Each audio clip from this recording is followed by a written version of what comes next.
His butt puckered a little bit. Yeah, I heard it clap. Or shout out. But hey, welcome to Bros of Murder, where battle upsets me.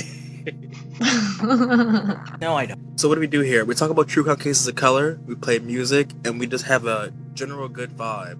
A lip-smacking vibe, right, Battle? No. No. But this episode, it's all about conspiracy. Or how I like to say, Hotep shit, because that's just fun for me. I didn't realize that's what you meant when you say. Oh yeah, I definitely think of something entirely different from Hotep shit. Nope. Yeah, I thought you meant actual Hotep shit. That shit. Is that like from? Oh no. No. It's more from. Oh, I'm thinking Emotep. Yes. Yeah, I think of like the people on Instagram who like record videos in the grocery store talking about like there's negative ions in this fruit and it's causing you to like be less black and like it's poisoning your body. Or my favorite internet Hotep is that black guy in the woods who like scared that white woman by staring at her in a TikTok. Yeah. Ever seen that video? Yeah, I mean he's got powerful eyes. His energy. I'm gonna edit this part out, but I have to show it to you. I'm gonna look it up right now because that video is insane. Like the energy he exudes is just like powerful. Oh no, I've been wondering who this person. Oh. There is no such thing. I have seen this. Share this down. That you're watching this video. Oh, you can't hear it? You are energetically aligned with me and this message. Are his Your eyes thoughts real? create your reality. I hope so. Well, you already knew that. Yet, you still live a life that you dread.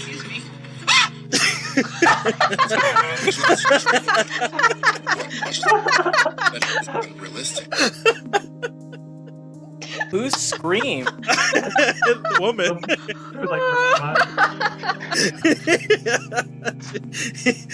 His aura just terrified her. So I'm super excited about this episode. It's not a script. Conspiracy theories. I love them. Do you love them? So yeah, anyways.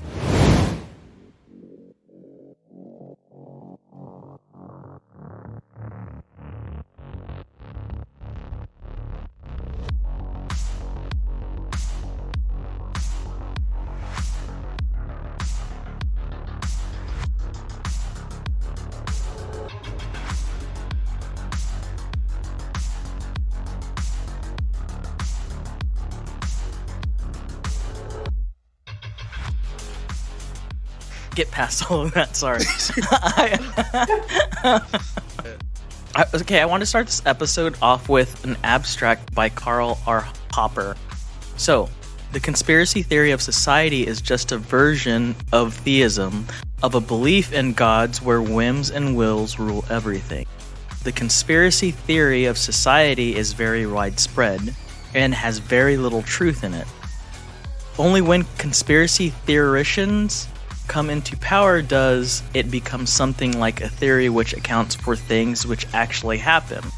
The conspiracy theorists will believe that institutions can be understood completely as the result of conscious design and as collective. He usually ascribes to them a kind of group personality, treating them as conspiring agents just as if they were individual men. As opposed to the view, the social theorists should recognize that the persistence of institutions and collectives create a problem to be solved in terms of an analysis of individual social actions and their unintended social consequences, as well as their intended ones. In all social situations, we have individuals who do things, who want things, who have certain aims. So, when you hear that abstract, what do you all think a conspiracy is? I think that like kind of little reading that you just gave for us really reminds me of the current politics today. That like, you know, QAnon theorists weren't like mainstream until they became politicians. And then suddenly like they are allowed to kind of like color all of these institutions as having like agency. And it kind of reminds me, like we talk about like maintaining the hegemony and stuff like that. Like these are not conscious efforts by like villainous people in the background. It's something that everyone's like complicitly involved in. Like the like anti-blackness within like POC communities. Like it's like an evil thing that happens and everyone is involved with it. It's not just like, you know, some dude in a van who's like tricking all these young people to stop thinking about themselves in a positive way. I got from it that it can be very easy to fall into a conspiracy theory. Yeah. It is like it starts with convenient answers. Yeah, it starts with a question. Everyone, we're all human. You want your questions answered, and sometimes even if it's a ridiculous answer, it may just be all you got, and you just latch onto it. So then I guess where do we find the line between MK Ultra and QAnon? Like, because there are legitimate conspiracies, and then there are just baseless, you know. I don't even have an advocate for it. I think the line really just comes out after the fact. Like, the line gets shown when like the truth comes out, right? Because like when you first hear MK Ultra shit, people thought it was just a conspiracy theory until like the truth came out, and they're like, oh shit. Yeah. That's real. Really that's real crazy. Yeah, they really did have men stare at goats. Like that's. I guess it's a difference between like an actual conspiracy and then a conspiracy theory.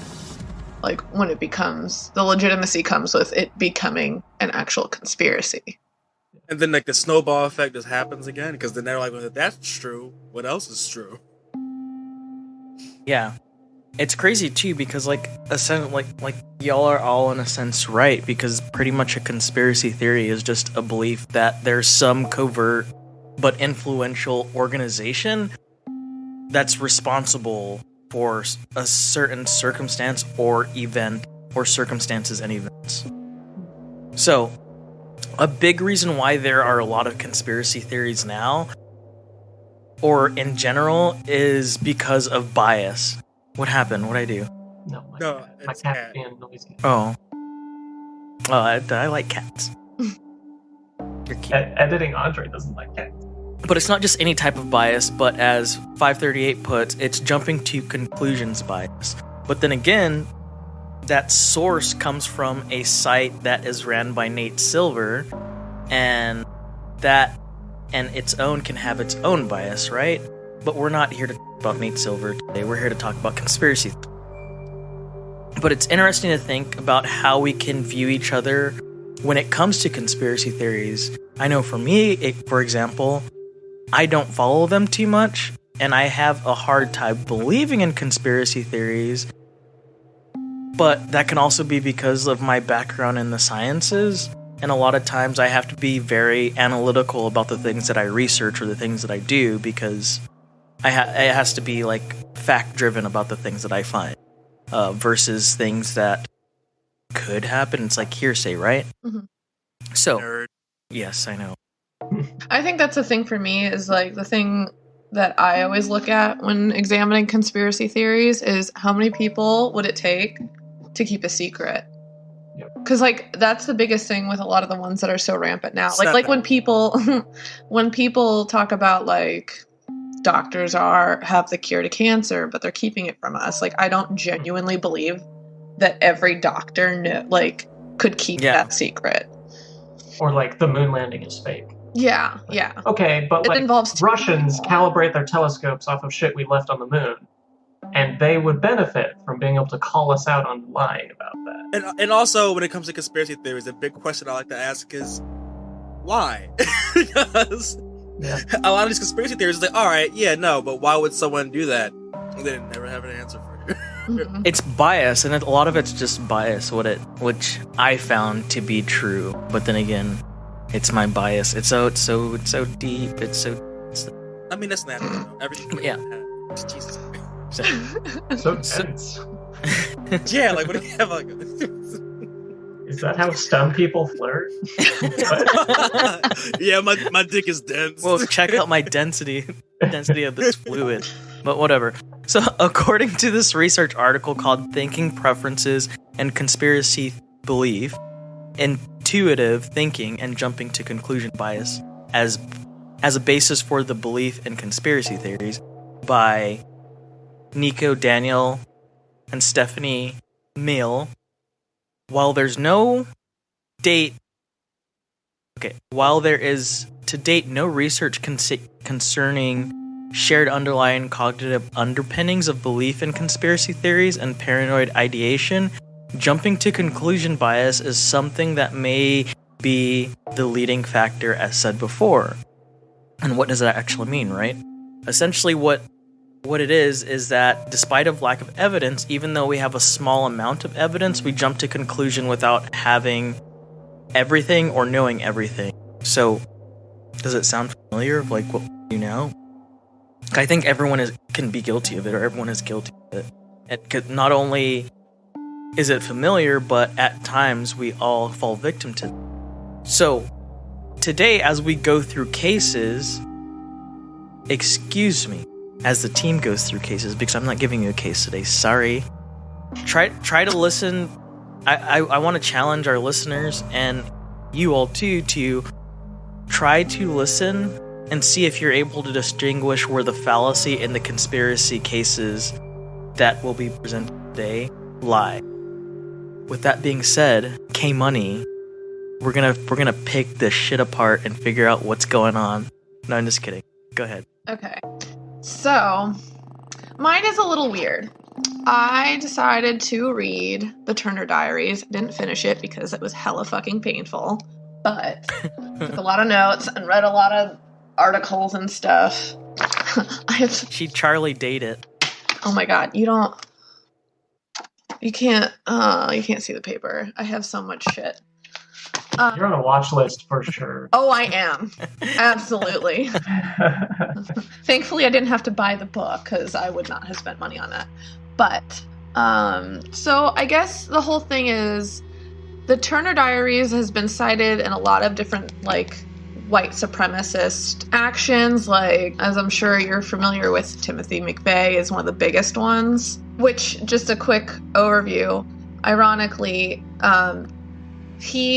if people don't know, I would imagine they do, but in 1994, I believe, he bombed the Oklahoma City FBI building, and they found pages of this book in his car, and he had, a week prior to bombing the building, told his sister that something big was going to happen and shipped her, or sent her in the mail a few pages out of the book. There are other terrorist organizations and terrorist actions that resulted from people who had read this book. So it's kind of scary, like how a book could be that.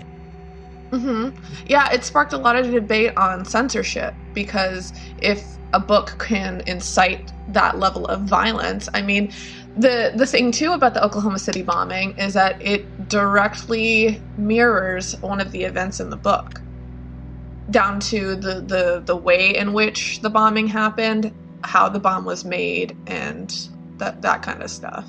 So, and then the other thing, the terrorist group called themselves the Order in, I believe, the 80s, which was, they directly took the name from the organization in the book. The overall organization, the terrorist organization in the book, is called the Organization, but their elite forces are called the Order. So that was a direct pull from the book. And I guess the overview is essentially...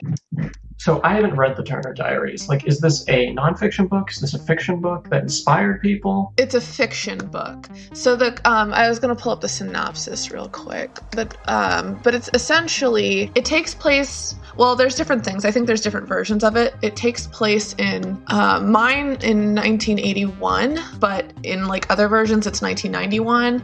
But essentially, there's some big day of, like, the government takes everyone's guns away, and he ends up being radicalized by that, especially when a few years later he is found to be continuing to own guns even though they're completely illegal.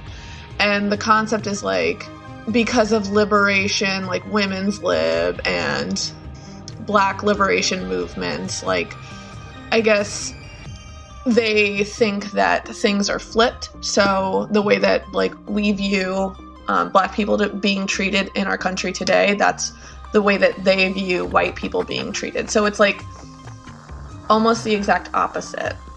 And their whole thing is not... It's so weird how... Mm-hmm. No, sorry. No, you're fine. That's so weird how they think that white people think that it's them being treated the way people of color are being treated. Mm-hmm. When if we look at the majority of Look how the tables have turned. The world is white. And be clear, everyone that's listening, white people doesn't just mean white Americans. Like, the world is white. Like,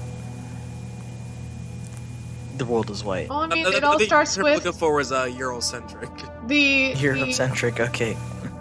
biggest colonizers being the British. I mean, the fact that we have the phrase that like the sun never set on the British Empire, I feel like should demonstrate the entire reach of like whiteness and white supremacy and all that. I mean, all of the places that were colonized by the British have suffered greatly while the British took their resources. So, but yeah, it's just, the thing that's crazy is like, they see themselves as the victim, the way, like, subjugated and marginalized, the way that Black people have actually been in our country. And I think the most interesting thing is like, the difference there, though, is, you know, marginalized groups now, they want equality, they want justice, whereas white people who see themselves as a victim, they don't want that. They want to dominate. They want power at the expense of everyone around them. They see it as, or at least in the book, these, you know, neo-Nazis and all that, they see the rights being wronged as dominating over other groups. The kind of like loss of privilege equals oppression. Exactly, yeah. That's a good one. I like that. I can't call the N-word anymore out in public. They have my rights. Exactly. Bro, okay, alright.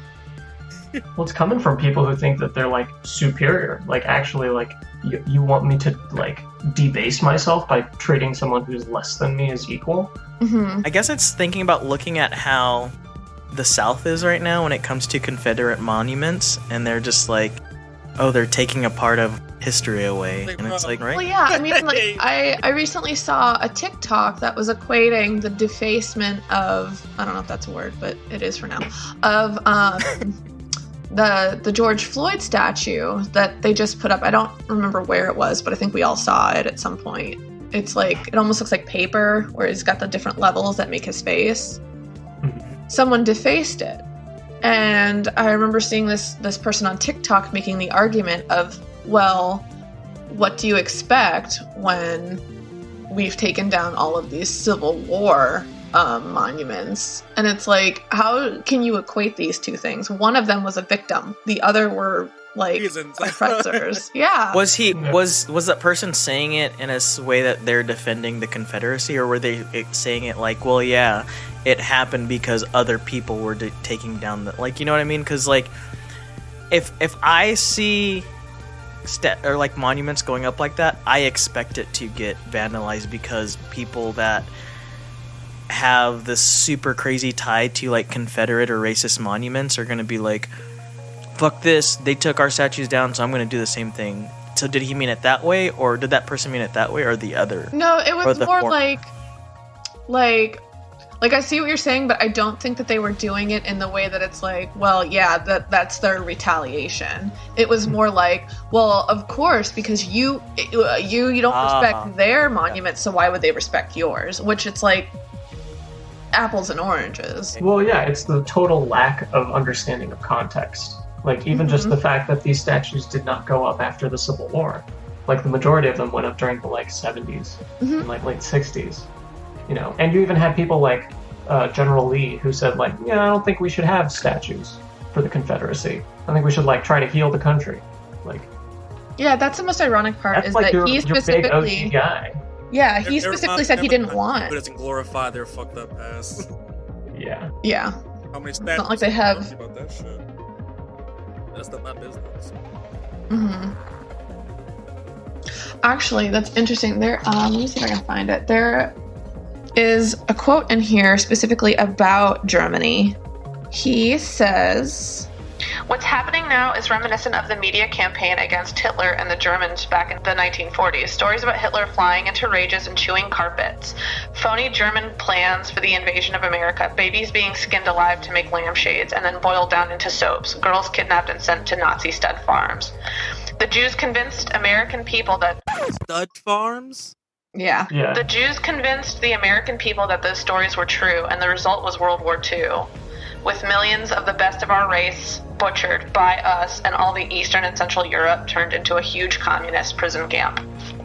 Wow, so they're like full mask-off Nazi. Oh my god. They're Holocaust-denying Nazis. How? Big snap. Like, that's such a weird, like, intersection of people who are like, yeah, obviously the Third Reich was real, and like, but they didn't do any of that stuff.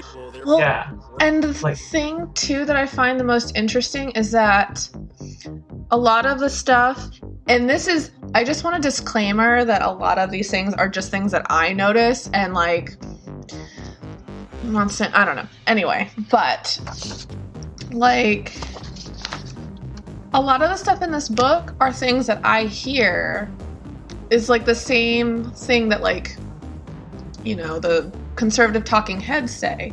The only difference in my opinion is that the things that talking heads say, yeah, it's much, this is much more overt, whereas the things that they say are much more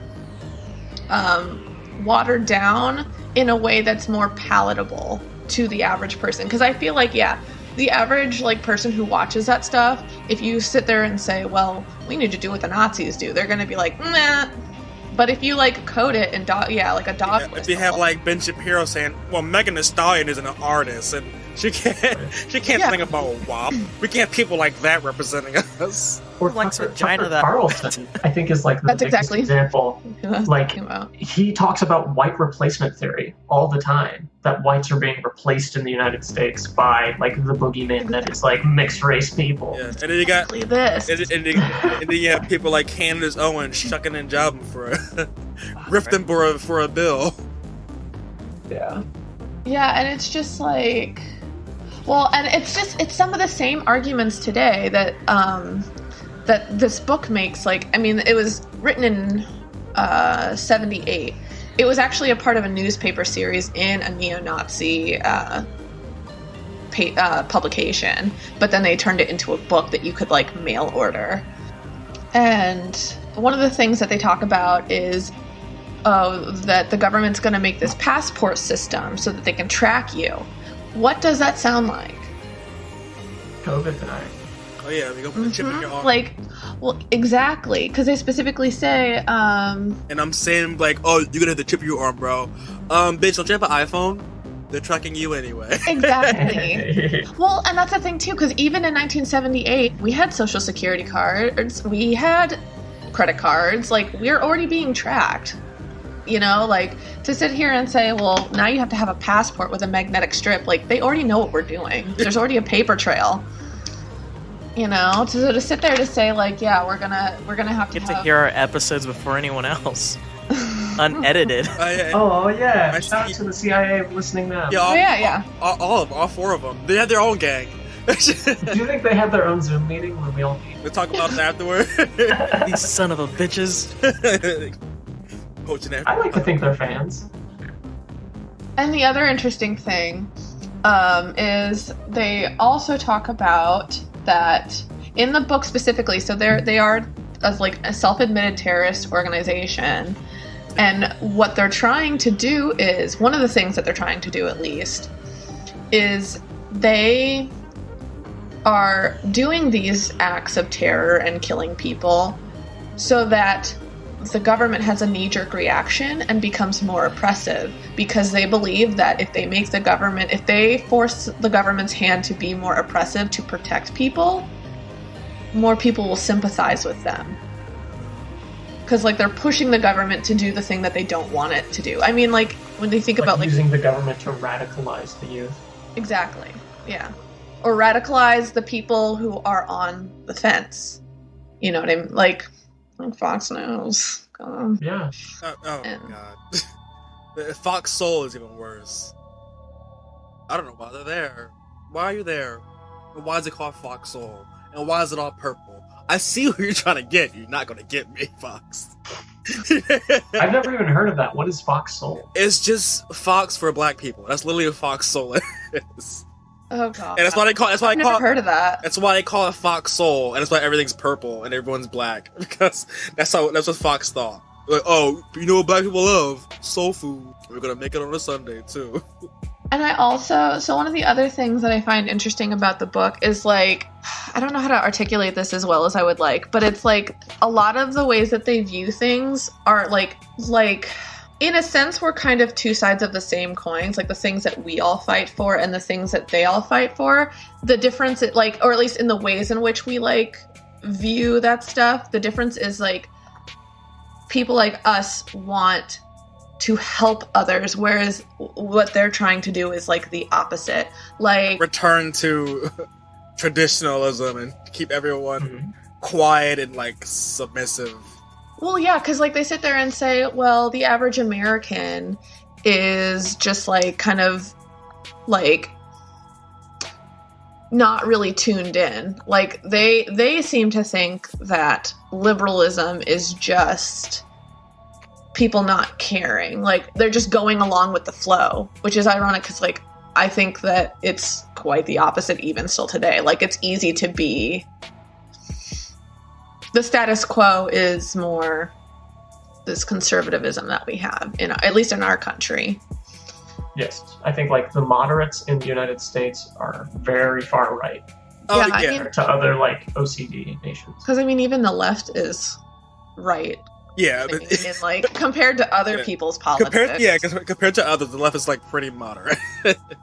So it's like they think all the same things that we think about them, but the difference is that they are Values. specifically divisive. Yeah, the core values are what changes, because the thing I find the most interesting is like with everything that happens, like with, you know, last year, like the protests and all those things, like we are trying to like help as many people as possible, whereas like the things like in this book, I mean even like what Timothy McVeigh did in real life, they would rather sacrifice their own to as a means to an end. Yeah, like they're not, at the end of the day it's all about individualism, and if they have to like kill their own people, they will. I'm so curious about that book and I kind of want to read it. Well, I mean, to shout out to Kelly for sitting through so much conservative fan fiction. I didn't for this episode. Yeah, she didn't go off the deep end yet. It just like hurts my brain. Well, so do you think that there's like anything of value that like can be gotten from the book? This like, this white oppression conspiracy theory. I think. See, I don't know, because it's like I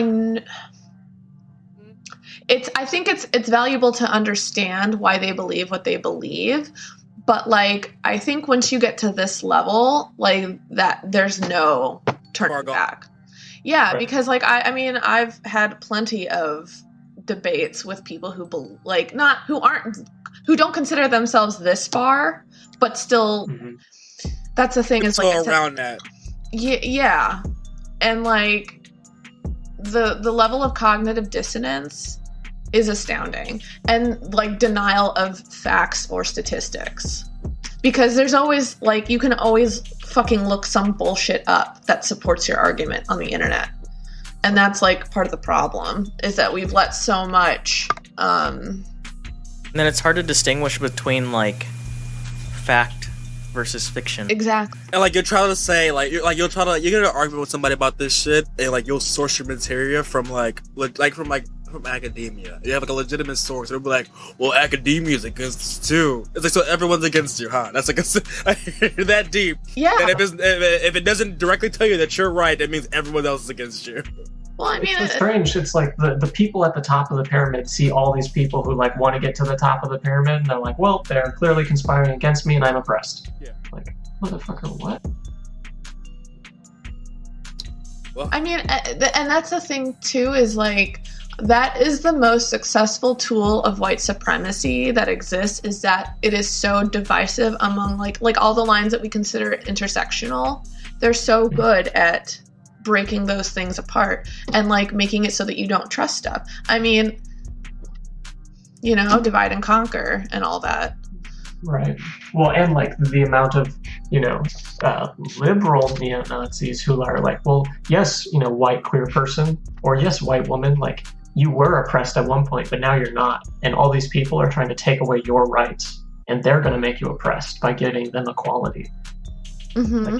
The tools of white supremacy can be used like to attack people who are also, marginalized at the fear of losing more. Yeah, fear mongering goes a long way. Yeah. So on that, there's so many dips and crevices. Yeah. Mm-hmm. Yeah. So on that note, we'll take a small break. And now a short commercial break. All right. So Robert, want to kick us off? Because mine's like more murder-esque. So, well, it's directly murder. I really like that, Kelly. Yeah. Okay, I'm so curious to hear more. Like, to be honest with you, we should do a series where Kelly just reads the whole book. I'll just do book reports from now on. It's like my second one. I didn't read the first one. We'll do audiobooks, but we just shit on it the whole time. Oh, I would love that. I have so many from Audible that I feel like doing this whole thing the whole time. I just felt like that dude from Ancient Aliens. I'm just like, aliens. Oh, my brain is mush. So there are actually some like crossovers from what you were saying with my case. So mine is set during the 1980s with Ronald Reagan as president. But for a little bit of... That's Nixon. Damn it. So for a little bit of background information, the United States has always had a war, with like left-leaning ideologies, communism, socialism. Like, we have gone to war many times, protecting like, our ideals on the global scale. And in the 1980s, one of the biggest points of contention for that ongoing conflict was in South America. There were two groups that we're going to be talking about today called the Sandinistas and the Contras. So the Sandinistas were a left-leaning organization that were, akin to like Che Guevara and like other communists in South America. So when the Sandinistas came to power, there was a rebel group that was fighting them, that was against them, called the Contras.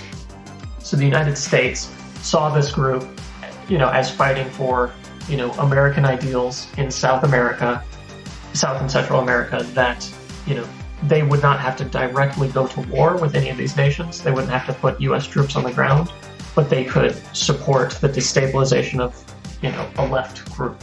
So this was all in Nicaragua.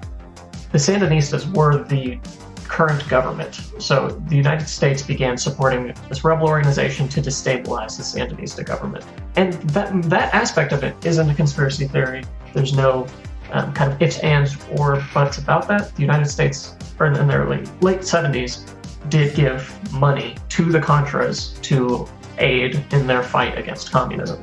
The kind of vibe in the United States at the time was like, we have a lot of suffering that's happening, and I don't think we should be giving money to like random rebel groups. So, U.S. government actually introduced, called the Bolin Act, kind of a moratorium on giving these people money. So the Central Intelligence Agency, they were still heavily involved with funding the Contras or giving aid to the Contras. They were just no longer allowed to give them money. But the Contras still had to be, outfitted. They still needed weapons. They still needed money to be able to fight the Sandinistas. The way that happened was through less than legal means. So fast forward a little bit, there was a series of articles that was released to the San Jose Mercury News by a reporter called Gary Webb. The name of this series was Dark Alliance, and this is actually one of the first examples of like news going viral. So Gary Webb was able to find a few CIA assets, and so that kind of language is very important here. You know, you have employees of the CIA or CIA agents, and then you have CIA assets. So those are people who are working directly with the CIA, but aren't like, you know, being paid directly or private contractors. Well, so they don't actually get money, but they're like Informants? it's kind of similar to an informant, but like so the Contra assets were people who were, you know, doing illegal things necessarily, like operating outside of the U.S. government, but the CIA was helping them occasionally, being like, okay, well, here's some of our intelligence that you can use. So giving them, you know, non-monetary resources. You know, later we'll see that the CIA really walks the line with asset versus agent. So Gary Webb, he finds a few of these assets who, you know, like there's this guy who was picked up selling drugs in LA, and he was held at an intake facility. And he said, hey, I need to make a call. And then he made a call to allegedly Quantico, and then he was released. So the conspiracy there is that this drug dealer made a call to someone in the CIA, and the CIA was like, yes, he's one of our assets, release him. And then he would continue to sell drugs. So Nicaragua obviously had a lot of cocaine that came out of it. So one of the ways that the Contras, this illegal rebel group, was able to make money to fight the Sandinistas was by selling cocaine. However, the United States at the time was kind of flooded with cocaine at the current demand. So because, you know, the only people who could afford cocaine because it was so expensive were very wealthy, the amount of buyers for cocaine was kind of low. You know, it was only like, you know, wealthy Wall Street people, you know, celebrities. So around this time, you know, there's no exact dates that crack came onto the scene. Everyday people, you know, in, you know, projects and things like that, found out how to make crack cocaine. Or freebase cocaine. So, you know, doing some like backyard chemistry, they were able to make it. I want to interject. Super strong. So I heard the term freebasing before. I thought it meant like base jumping. Oh, freebase? Yeah. So when I went to Mountain Warfare School, you had to like scale, like ascend and then descend like a 60-foot cliff. I'm descending it, and then I shouted out, "I'm freebasing," because I thought that freebasing meant. Oh. And everyone kind of just like, when I got down to the ground, everyone was like, what did you say? I was like, oh, I said I was freebasing. And they're like, you do crack? And I was like, no. The ball, no, I was basing it out. So crack cocaine essentially is, you know, much more addictive, much stronger. But it's cocaine. It's just a new way to do cocaine. But because it can be made in like such large quantities and like sold for so cheap, it became very popular in poor communities. So again, this part of our kind of discussion is not conspiracy. The crack epidemic of the 80s is well documented. It destroyed communities, specifically in Los Angeles and all, you know, East Coast too. But like LA is kind of like ground zero for like the crack epidemic. So there were politicians. I think the most notable one is Maxine Waters. She has been doing incredible work for years and years and years. She reads this article by Gary Webb that is saying like, hey, the CIA is helping these people who are selling drugs. And I think it's because they're aiding Contras. He's making those connections. He didn't directly call anybody out or like say anything overtly, but the tone of the piece is the United States government is allowing drug dealers to come into the United States to fund a war in South America. She kind of starts this community organizing campaign of how much of this is true. We need to get to the bottom of this. What is going on? All of this leads to a CIA investigation done by the Attorney General. So at the time, the Attorney General, you know, he is the person who is supposed to like, you know, be the checker of the CIA. So it's not like the CIA investigating themselves, but it's kind of like the US government checking itself, you know? And the findings that, you know, the Attorney General came back with was the CIA did not have any operatives directly engaged in the drug trade. And Hey, are you selling crack in here? No. So, and that's when we get back to this discussion of operative versus asset. So when he testifies in front of Congress, including Maxine Waters, they're like, okay, so of the assets, do you know, were any of them drug dealers? And they say, yes, we know that there are rumors that many of them were engaged in the drug trade. And they're like, well, did you investigate any of those rumors? And they said, yes, we investigated some of the rumors. So it's when I watch the testimony that they gave, it's very much them saying, we knew that some of them were engaging in the drug trade. We investigated some of them, and some of them were not engaged in the drug trade. It is not our policy to work with drug dealers. However, even though we did. But... Yeah, and, major drug dealers in LA have testified and said, all of the drugs that I got came from Nicaraguans. At that time, I bought all of my cocaine that I turned into crack from Nicaraguans. I don't know who those people were, but they were always around and they always had cocaine. So this is where we kind of step into the conspiracy aspect of, we've seen it 1,000 times, like joked about that the CIA planted crack cocaine in the inner city, which is that true? Kind of debatable. Did they allow crack cocaine to be sold in the United States? Yes. They knew that drug dealers that they were working with were bringing drugs in and out of the United States. And instead of passing those names and stuff along to appropriate authorities to have them arrested, they potentially turned a blind eye while they did those things. And the guy, Gary Webb, who wrote this article, Dark Alliance, Gary Webb, no, kind of cool. Dark Alliance. Oh, Dark Alliance, yeah. Gary Webb. Gary Webb. Gary! It kind of reminds me of Spider-Man, I guess, but... Gary Webb, yeah, that's badass, man. So Gary Webb, his career kind of fell apart at that point. All the major news articles kind of did hit jobs on his piece, and they were like, this is not good reporting, it doesn't have enough details. His defense of this was like, okay, well, I am a single journalist who is trying to track the CIA in a foreign country. How much evidence do you realistically expect me to be able to get? But a direct result of Dark Alliance was the Attorney General's investigation. So in that aspect, it was a very successful article. It was used as a touchstone for people like Maxine Waters to rally the community to get some answers about what was happening on U.S. soil. It did its job, basically. Yeah. So Gary Webb would go on to commit suicide later. Allegedly. There are many people, and this this goes into the conspiracy aspect, who believe he was suicided by someone. Okay, yes, okay. So Gary Webb was found dead in his apartment by self-inflicted gunshots, plural, to the head. Gunshots? Yes. So he had 2 gunshots to the head. They didn't even try to hide. When he committed suicide. Did the CIA fuck up the first one and it just kept going? Yeah. The death was ruled a suicide. And there's lots of people who don't agree with that, who said, someone kills themselves, they don't typically do 2 shots. Remember that case that we covered a few episodes? Oh, yeah. It was the same thing.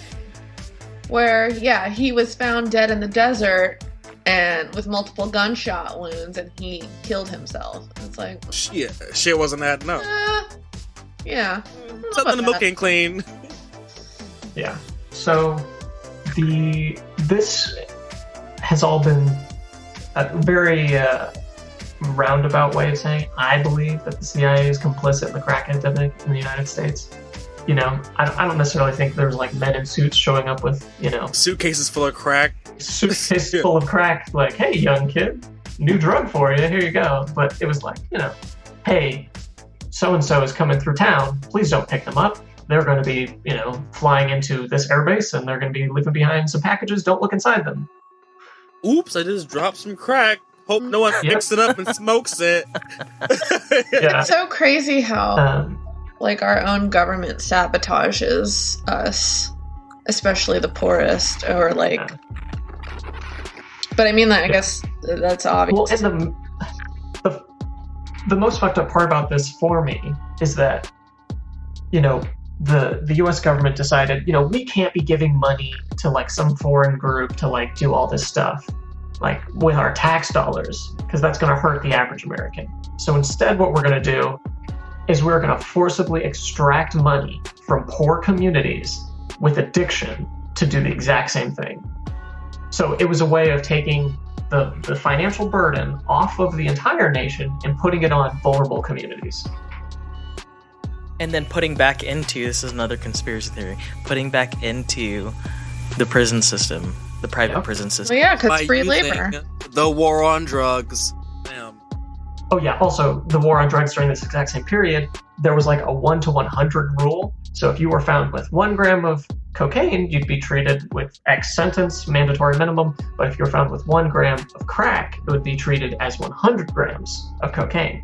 Which I don't understand, because isn't crack Watered just down the Coke, solid form?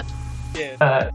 It's activated, so I am not a chemist, I do not understand, but the term freebase comes from adding like certain chemicals to cocaine to free the base of it and make it smokable. Only if you're in a mountaineering group.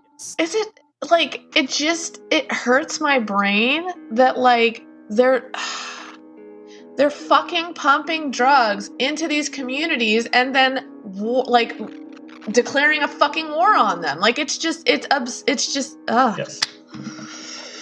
Because they didn't want to declare war on communists in Central and South America.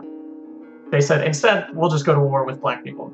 in our own country. And then we can put them in private prisons. We got cheap labor.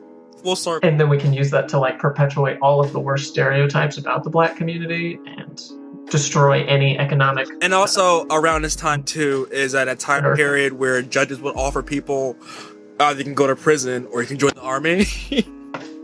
Interesting. It's happening around the exact same time. They stopped it afterwards. And people were like, "Hey, that's kind of fucked up. You're forcing people to join them avoid prison time instead of having people want to do it." It also reminds me kind of what you were talking about at the very beginning. Battle was that like, you know, was it conspiracy? Were these people like, I'm going to like make people addicted in the inner city? No, probably not. But it was an unintended consequence of something else. Yeah. And they were willing to be like, oopsie. Yeah, I'm exactly. sorry. It's not even like that. It's just like, well, we don't really give a shit about these people, so fuck them. Yeah. Collateral damage. Yeah. Shit. Well, so moving on, mine is it's conspiracy.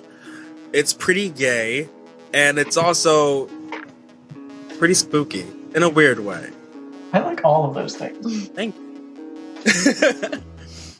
So now, I don't know this. Wait, was it you, Battle, who hates unsolved mysteries, or do you hate missing people? Oh, like in general, or yes, like I do hate unsolved. In general, I don't like The unsolved mysteries. anxiety. Like I don't like. It makes me so uncomfortable, especially now- in the digital age. Yeah.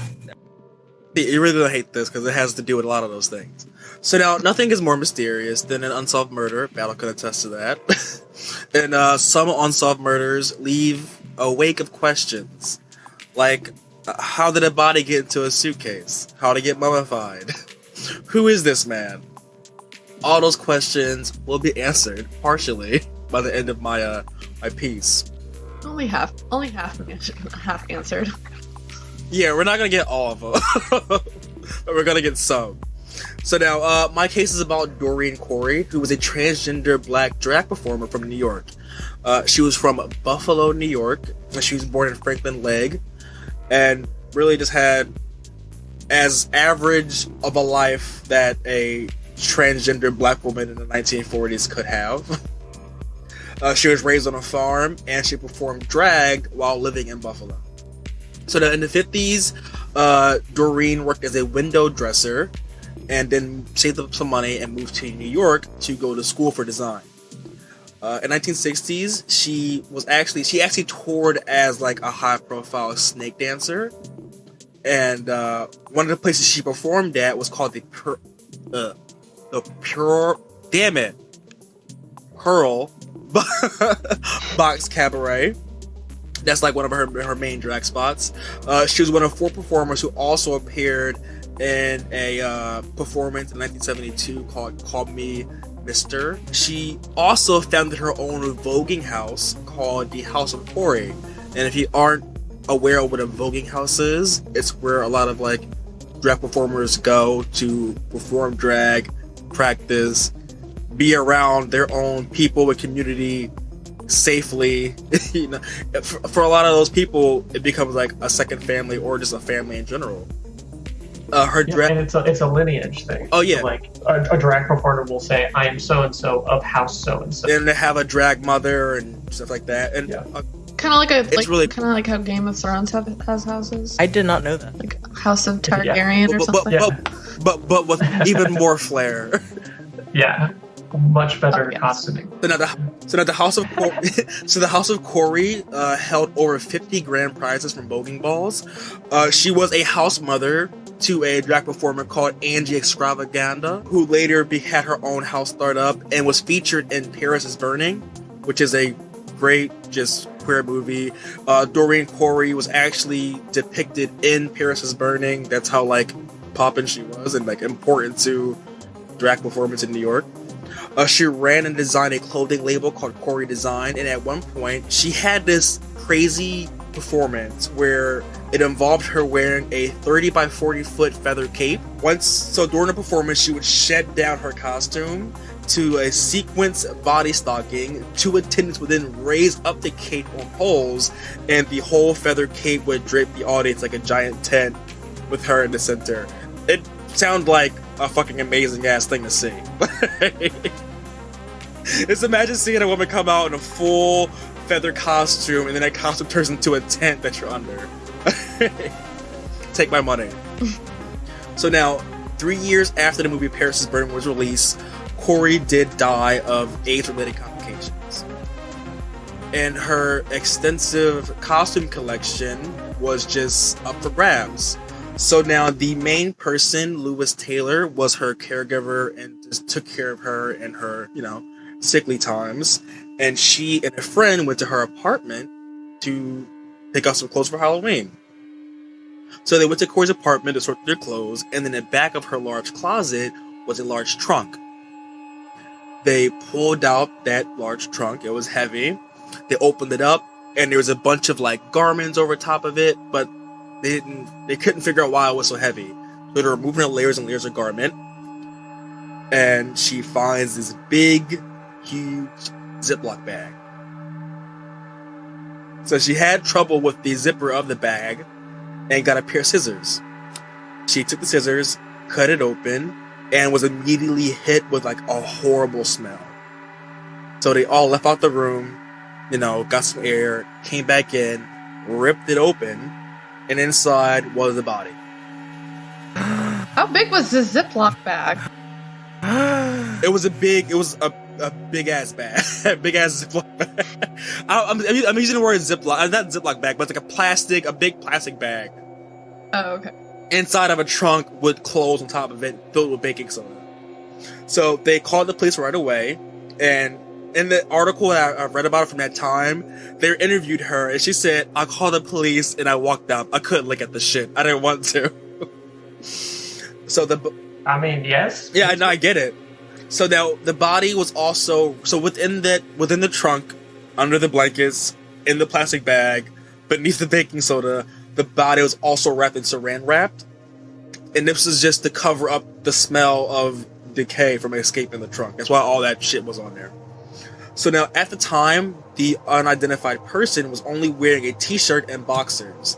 The body was so decayed that authorities had to actually, they got like an acid-based solution to get rid of all the shit on the fingers, and then they use some type of resin to plump it up so they can get a partial fingerprint, just to like try to identify who it was. But everything that they did worked, and they got a partial print.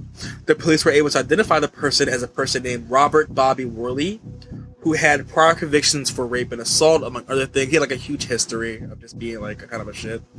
Worley had last been seen by his family in 1968. So now, clues found on the body being like a vintage beer can lid, suggested that the dead body was at least 15 to 25 years old. Hmm? So he's 15 to 25 years old. So they estimated that he was in that trunk for at least 15 to 25 years. Oh. He wasn't 15 to 25 years old. No. He was a grown man, but the body was Okay. dead. He was dead. Yeah. He was dead before 15 to 25 years. And he was mummified, and they said that he was mummified. He was mummified due to the fact that he was wrapped in saran wrap, and then the baking soda was packed on top of him, so there wasn't that much like oxygen getting Moisture. Oh, yeah. So it kind of perfectly preserved him in a weird, morbid way. But still, no one knew like how they got into connection to each other, who he was. Her friends never heard of a Robert Bobby Worley. They don't recall Doreen ever bringing him up or anything like that. Was he known around the scene? No. Like, it was just he had no connection to drag whatsoever. So now some of Corley's fellow drag queens speculated that he was shot in a failed robbery. So that's what their first thought was, that he was shot in a robbery. However, a report from New York Magazine at the time was able to dig up some clues to their relationship. They found out that, so they got in contact with his family finally, and his brother told him that Bobby called him while drunk once and rambled about a girl named Doreen that he just got into a fight with. Lewis Taylor also told reporters that Doreen actually wrote a short story about a transgender woman who killed her lover in revenge after he pressured her to have a sex change. And they said that when you read it, it kind of was like dating on the low. Yeah, so then the only people who would have answers are dead. So that's kind of where the story ends. Well, it is where the story ends. We have no answers. But I am curious to see what are you guys' as speculations on it. I'll go battle.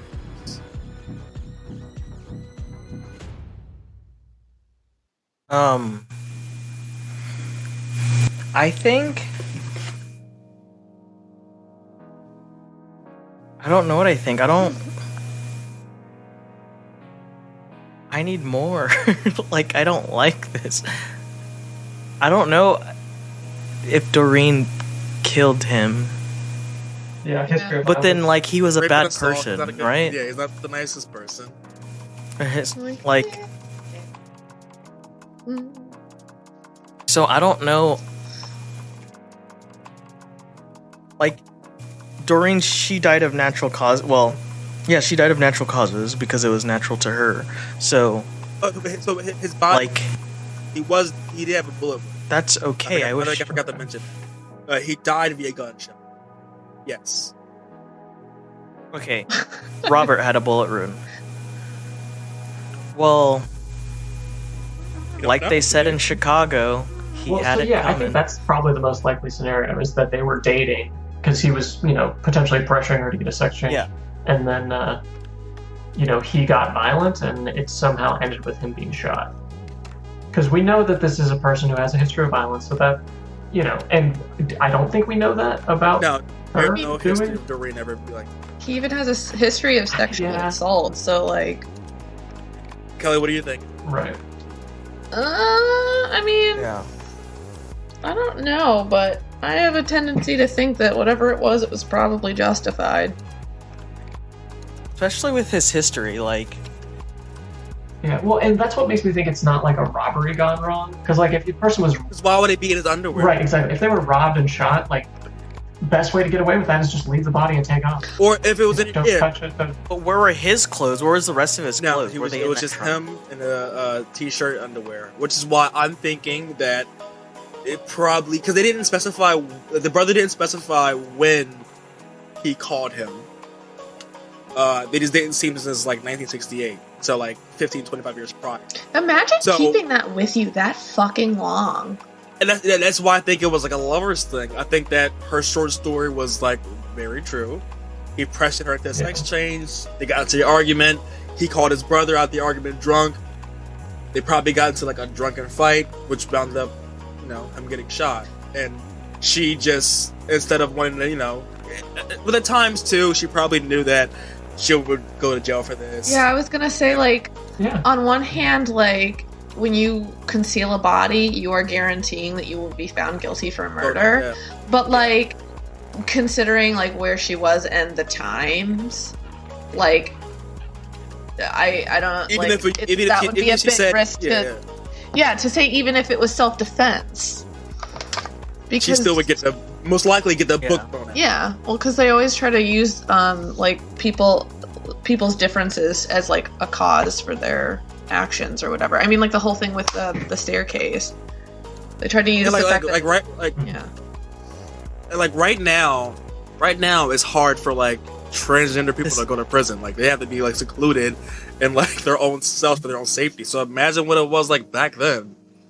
Yeah. I would say if they even made it. Yeah. So I really think it was like, you know, he got violent with her. It was self-defense, and instead of going to the police, decided just to hide the body. I'm just very curious of why she didn't, like, set up some type of contingency of getting rid of it. She had 15 to 25 years to, like, drag it down the stairs. But I guess, like, you always know where it is. It's not like someone's going to discover it. You know what I mean? Like, in the sense that, like, if you leave it in, like, the ground of your old apartment, eventually someone might accidentally dig it up. Yeah. Yeah. I was on, like, Reddit and shit looking at this case, other people's theories, and some people were like, oh, she was probably selling his organs to, like, pay for her dresses and shit. I was like, that's a bit of a reach. I'm not positive that Dorian had access to the black market. You know what it kind of makes me think of? Like, I'm so terrible at, like, I reference, like, so many things, but it makes me think of that story from, like, Scary Stories to Tell in the Dark of the girl with the green ribbon. It's like that dark secret that, like, nobody's ever allowed to go into her trunk, but instead it's like, that girl, it's like, you untie the ribbon, her head falls off. I'm not gonna lie, honestly, I would love to see this I would love to see this portrayed as, like, an A24 movie. Because in my mind, there's something so cinematic about, like, a woman going through her makes good movies. Clothes and dresses to look for something to wear for a dead friend, coming across. To just, like, mentally, just imagine having that just sit in your head. And not only sit in your head, but sit in your apartment. My anxiety would be through the roof. Like, it reminds me of a case that we actually covered of Andre Melendez. Oh yeah, he was known as Angel, and he was a part of, like, the club kid scene in New York at the time, and, like, kind of very, like, a lot of overlap between those two communities of, like, you know, drag performers and, like, party kids, you know, party kids, and the unfortunate violence that happened in so much of those communities. Also, quick shout out, Paris is Burning. You can find free copies of it on YouTube if you guys have never, like, watched it before. It's good. No, it's really good. It's like a little documentary on a subculture that if you don't have any exposure to, like, that is as close up and personal as you can get to it. That was our episode of Conspiracy. I liked it. It was a lot more laid back and stripped down. I really liked this episode a lot. Yeah. Yeah. Well, and I felt like the whole time I had to, like, defend that I'm not a crazy guy. Same. You know? Yeah, this is a no gaslighting zone. You're alright. You're safe here. Just like, some people believe the CIA. I'm not one of those people, but... There's so many disclaimers for this episode. Yeah, for real. I'm gonna have to preface this a lot of trigger warnings. Ooh, yeah.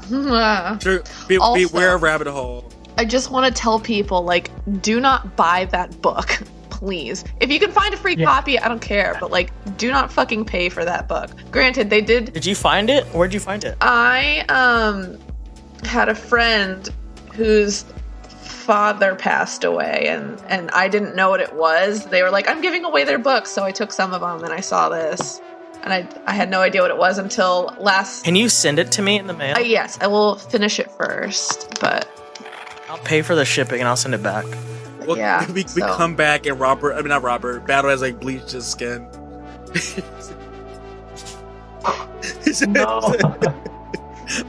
Sammy Sosa, no. Yeah, he had perms. He gets a perm and straightens his hair out.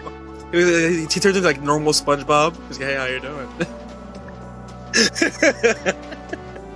Yes. Hey, how you doing? Smooth SpongeBob, where he's like, But yeah, I mean, like I said before, I usually want to. Go ahead, Kelly. I was gonna say the thing that I thought was interesting is that this only happened recently, I believe. After I believe the Insurrection. Thank you. I was gonna say inauguration, but I was like, nope, that's not right. After the insurrection, Amazon stopped providing this book as something you could purchase. Only recently, though. I don't give much praise to Jeff Bezos, but No. It was no. it was a PR team. Yeah. But yeah, no, that was our episode. You know, normally, like I said in previous episodes, I would want to like end with like an organization to shout out, but this is a conspiracy thing. It just feels weird, but like I don't think there's any organization supporting healthy conspiracy theories. All I'll say is, you know, if you have HBO Max, watch that QAnon documentary. It's really good. Me and Battle were talking about it the other day. But yeah, no, that was the episode. Check out the Patreon if you want to support the show. Check us out on social medias and enjoy the music coming up. see ya. Bye. Bye. Time now for your latest weather forecast. Wondering if thousands of miles away the sky's just as blue. It's as if I'm stuck in yesterday when I'm thinking of you. 'Cause when you have your morning coffee, I'm turning out the lights so I could dream. And when you smile through the screen, I wish you could be with me. So I lay my head to rest when the sun is rising. I'll start a brand new day when the moon is shining. I long to be with you in all the places you have been. So today I am time traveling. Da-da-da-da. Oh, today I am time traveling.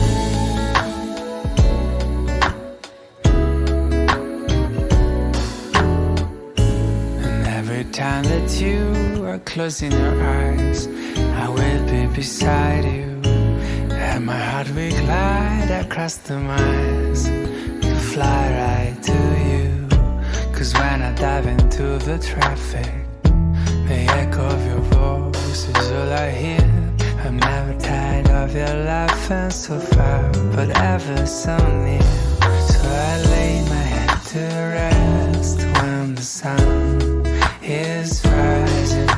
I start a brand new day when the moon is shining.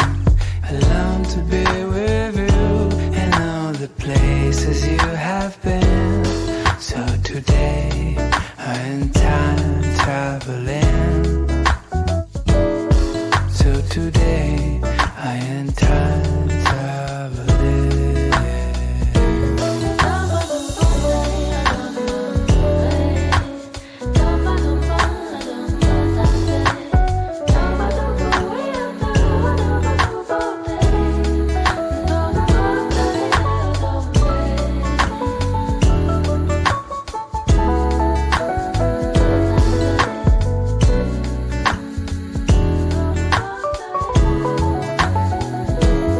So I lay my head to rest when the sun is rising. I'll start a brand new day when the moon is shining. I long to be with you in all the places you have been. So today I am time traveling.